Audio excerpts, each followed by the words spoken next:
ಸ್ನೇಹಿತರೇ ನಮಸ್ಕಾರ. ನಾನು ರವೀಂದ್ರ ಜೋಶಿ. ಮೊನ್ನೆ ಸಂಸತ್ತಿನಲ್ಲಿ ವಕ್ಫ್ ಕಾಯ್ದೆ ತಿದ್ದುಪಡಿಗೆ ಸಂಬಂಧಪಟ್ಟ ಹಾಗೆ ವಿಧೇಯಕವನ್ನು ಮಂಡನೆ ಮಾಡ್ತಲ್ಲ, ಆ ಸಂದರ್ಭದಲ್ಲಿ ಆ ವರದಿಯಲ್ಲಿ ಒಂದಷ್ಟು ಭಯಾನಕವಾದಂಥ ಸಂಗತಿಗಳು ಈಗ ಒಂದೊಂದಾಗಿ ಬೆಳಕಿಗೆ ಬರ್ತಾ ಇದ್ದಾವೆ. ಈ JPC ಮೀಟಿಂಗ್ ಮಾಡ್ತು.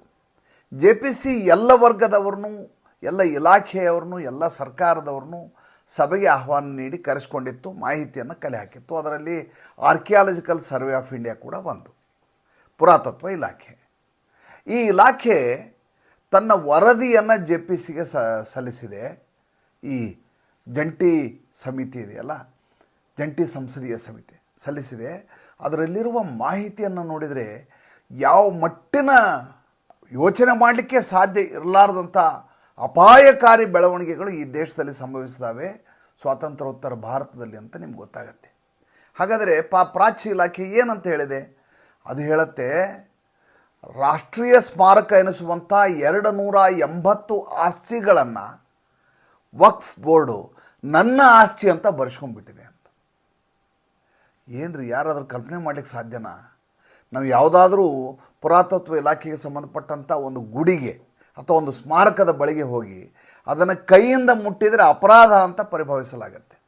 ಆದಮೇಲೆ ಏನಾದರೂ ಬರೆದು ತಿರುಚಿದರೆ ಅದು ಅಪರಾಧ. ಅದನ್ನು ಒಂದು ಚೂರು ಭಂಜನ ಮಾಡುವ ಹಾಗಿಲ್ಲ, ಅದನ್ನು ವಿಕೃತಗೊಳಿಸುವ ಹಾಗಿಲ್ಲ, ಅದನ್ನು ಸ್ಪರ್ಶಿಸುವ ಹಾಗಿಲ್ಲ, ನೋಡಬೇಕು ಬರಬೇಕು. ಏಕೆಂದರೆ ಅವೆಲ್ಲ ರಾಷ್ಟ್ರೀಯ ಸ್ಮಾರಕಗಳು, ಅವು ಯಥಾವತ್ತಾಗಿ ಉಳಿಯಬೇಕು ಅನ್ನುವಂಥ ಏಕಮೇವ ಕಾರಣಕ್ಕೋಸ್ಕರ ಅದಕ್ಕೆ ಅಷ್ಟು ಬಂದೋಬಸ್ತ್ ಮಾಡಲಾಗಿರುತ್ತೆ. ಆದರೆ ಈ ವಕ್ಫ್ನವರು ಇಂಥ 280 ಆಸ್ತಿಗಳನ್ನು ವಕ್ಫ್ನವರು ನಮ್ಮ ಆಸ್ತಿ ಅಂತ ಮಾಡಿಕೊಂಡು ಅದನ್ನು ಹೇಗೆ ಬೇಕೋ ಹಾಗೆ ತಿರುಚಿದ್ದಾರೆ, ಎಲ್ಲಿ ಬೇಕೋ ಅಲ್ಲಿ ಕೆಡವಿಕೊಂಡಿದ್ದಾರೆ, ಎಲ್ಲಿ ಬೇಕೋ ಅಲ್ಲಿ ಅಂಗಡಿಗಳನ್ನು ಕಟ್ಟಿದ್ದಾರೆ, ಹೇಗೆ ಬೇಕೋ ಹಾಗೆ ಅದನ್ನು ಸಂಪೂರ್ಣವಾಗಿ ಪರಿವರ್ತನೆ ಮಾಡಿಕೊಂಡು ಅದನ್ನು ದಂಧೆ ಮಾಡಿಕೊಂಡಿದ್ದಾರೆ. ಯಾವ್ಯಾವ ಅಂತ ಹೆಸರು ಹೇಳಿದ್ರೆ ನಿಮ್ಗೆ ಅಚ್ಚರಿ ಆಗಿಬಿಡ್ತು. ಕುತುಬ್ ಮಿನಾರು ವಕ್ಫ್ನ ಆಸ್ತಿ, ಹುಮಾಯೂನ್ ಟೊಂಬು ವಕ್ಫ್ನ ಆಸ್ತಿ, ಫಿರೋಜಾ ಶಾ ಕೋಟ್ಲಾ ವಕ್ಫ್ನ ಆಸ್ತಿ, ಪುರಾಣ ಕಿಲಾ ವಕ್ಫ್ನ ಆಸ್ತಿ. ಅಷ್ಟೇ ಅಲ್ಲ, ಕುತುಬ್ ಮಿನಾರ್ ಪಕ್ಕ ಒಂದು ದೊಡ್ಡದಾದಂಥ ಒಂದು ಸ್ತಂಭ ಇದೆ. ಅದು ಬಹುಶಃ ವಿಕ್ರಮಾದಿತ್ಯನ ಕಾಲದ್ದು ಅಂತ ಹೇಳಲಾಗ್ತಾ ಇದೆ. ಅದು ಯಾವ ಧಾತುವಿಂದ ಮಾಡಿದ್ದಾರೆ ಅಂತ ಇವತ್ತಿನವರೆಗೂ ಯಾರಿಗೂ, ಜಗತ್ತಿನ ಯಾವ ವಿಜ್ಞಾನಿಗಳಿಗೂ ಕಂಡು ಹಿಡಲಿಕ್ಕಾಗಿಲ್ಲ. ಇಲ್ಲಿವರೆಗೂ ಸಹಸ್ರಾರು ವರ್ಷಗಳಿಂದ ಅದು ಓಪನ್ ಏರ್ನಲ್ಲಿದೆ, ಆದರೆ ಇವತ್ತಿನವರೆಗೂ ಅದು ತುಕ್ಕು ಹಿಡಿದಿಲ್ಲ. ಇದನ್ನು ಎಲ್ಲ ರೀತಿಯ ಪರೀಕ್ಷೆಯನ್ನು ಮೆಟಲರ್ಜಿಸ್ಟ್ಗಳು ಮಾಡಿ ನೋಡಿದ್ರು ಯಾರಿಗೂ ಇದರ ಅರ್ಥ, ಯಾರಿಗೂ ಇದು ಹೇಗೆ ಅಂತ ಗೊತ್ತಾಗಿಲ್ಲ. ಆದರೆ ಇದನ್ನು ನಮ್ಮ ಆಸ್ತಿ ಅಂತ ಇವರು ಹೇಳಿದ್ದಾರೆ. 280 ಈ ರೀತಿಯ ರಾಷ್ಟ್ರೀಯ ಸ್ಮಾರಕಗಳನ್ನ ವಕ್ಫು ತನಗೆ ಹೇಗೆ ಬೇಕೋ ಹಾಗೆ ತನ್ನ ಸ್ವಾಧೀನಕ್ಕೆ ತೆಗೆದುಕೊಂಡಿದೆ, ಅದನ್ನು ಮಿಸ್ಯೂಸ್ ಮಾಡಿಕೊಂಡಿದೆ, ವಿರೂಪಗೊಳಿಸಿದೆ, ದಂಧೆ ಮಾಡಿಕೊಂಡಿದೆ ಅಂತ. ಇಷ್ಟೇ ಅಲ್ಲ ವಿಚಾರ, ಇದಕ್ಕಿಂತ ಮುಖ್ಯವಾದ ವಿಚಾರವನ್ನು ಕೇಳಬೇಕು ನೀವು. ಲ್ಯಾಂಡ್ ಆ್ಯಂಡ್ ಡೆವಲಪ್ಮೆಂಟ್ ಬ್ಯಾಂಕ್ ಅಂತ ಇದೆಯಲ್ಲ, ಅದರ ಮೂಲಕ 2013ರಲ್ಲಿ 108 ಆಸ್ತಿಗಳನ್ನು, ದಿಲ್ಲಿಯ ಪ್ರಮುಖ ಆಸ್ತಿಗಳನ್ನು ಈ ವಕ್ಫಿಗೆ ಬರೆದುಕೊಡಲಾಗಿದೆ.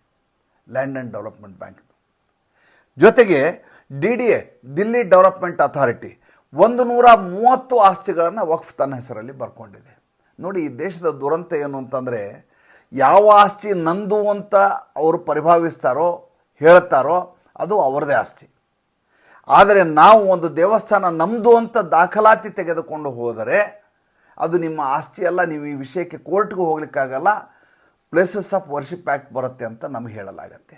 ಅವ್ರಿಗೆ ಯಾವ ಆಸ್ತಿ ಬೇಕಾದರೂ ಅವ್ರ ಆಸ್ತಿ ಅನ್ಕೋಬೋದು, ಅದು ಸಂವಿಧಾನಬದ್ಧವಾದದ್ದು, ಅವರ ಟ್ರಿಬ್ಯುನಲ್ಗೆ ಬರುವಂಥದ್ದು, ಕೋರ್ಟಿನ ವ್ಯಾಪ್ತಿಗೆ ಬರೋದಿಲ್ಲ, ಅದರ ಬಗ್ಗೆ ಅವರ ಮಾಲೀಕತ್ವವನ್ನು ಹೊಂದ್ತಾರೆ.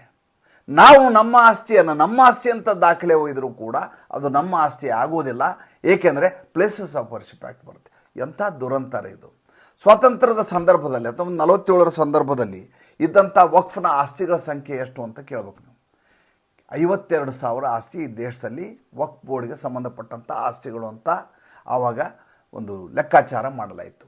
ಈಗ ಎಷ್ಟು ಆಸ್ತಿ ಇದ್ದಾವೆ? 8,75,000 ಆಸ್ತಿಗಳು ವಕ್ಫ್ನ ಪಾಲಾಗಿದ್ದಾವೆ. ಇಷ್ಟೂ ಮಾಹಿತಿಯನ್ನು ಈ JPC ವರದಿಯಲ್ಲಿ ಮಂಡಿಸಲಾಗಿದೆ.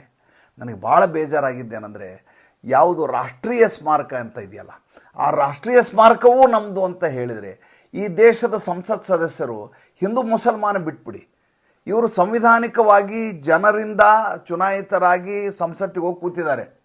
ಹಿಂದೂ ಮುಸಲ್ಮಾನ್ ಬಿಟ್ಬಿಡಿ, ಅದು ಬಿಟ್ಟು ಇವರು ರಾಷ್ಟ್ರಕ್ಕಾಗಿ ರಾಷ್ಟ್ರದ ಚುನಾಯಿತ ಸದಸ್ಯರಾಗಿ ರಾಷ್ಟ್ರೀಯ ಸ್ಮಾರಕಗಳನ್ನು ಉಳಿಸ್ಕೊಳ್ಳೋ ಬಗ್ಗೆ ಮಾತಾಡೋದಿಲ್ಲ. ಅದರ ಬದಲು JPCನ ಅಸಂವಿಧಾನಿಕವಾಗಿದೆ ಅಂತಾರೆ. ಅಷ್ಟೇ ಅಲ್ಲ, ವಕ್ಫ್ ಕಾಯ್ದೆ ತಿದ್ದುಪಡಿ ಮಾಡಬಾರ್ದು ಅಂತಾರೆ. ಅಷ್ಟೇ ಅಲ್ಲ, ವಕ್ಫ್ಗೆ ಸಂಜಯ್ ಸಿಂಗ್ ಥರದವರು ವಕ್ಫ್ಗೆ ಇನ್ನೊಂದಿಷ್ಟು ಅಧಿಕಾರವನ್ನು ಕೊಡಬೇಕು ಅಂತ ಈತ ಪತ್ರಿಕಾಗೋಷ್ಠಿ ಮಾಡಿ ಹೇಳ್ತಾರೆ. ಅಂದರೆ ಇವರಿಗೆ ಆತ್ಮಸಾಕ್ಷಿ ಅನ್ನೋದೇನು ಇಲ್ವೇ ಇಲ್ವಾ? ಇವರು ಇರೋದೇ ನಂಬಿಕೆಗೆ ದ್ರೋಹ ಮಾಡಲಿಕ್ಕೆ, ರಾಷ್ಟ್ರದ್ರೋಹ ಮಾಡಲಿಕ್ಕಾಗಿಯೇ ಇವರು ಚುನಾಯಿತ ಸದಸ್ಯರಾಗಿದ್ದಾರೆ ಅಂತ ನನಗೆ ಅನುಮಾನ ಮೂಡುತ್ತೆ. ಈ ಮಧ್ಯೆ ಇನ್ನೊಂದು ಬೆಳವಣಿಗೆ ಆಗಿದೆ ಸಂಬಲ್ ಕುರಿತಾಗಿ, ಅದು ನಿಮ್ಗೆ ಹೇಳಲೇಬೇಕು. ಯೋಗಿ ಆದಿತ್ಯನಾಥ್ ಮಾಡುವ ಕೆಲಸವನ್ನು ನಾವು ಯಾವತ್ತೂ ಮರೆಯೋಕ್ಕೆ ಸಾಧ್ಯ ಇಲ್ಲ.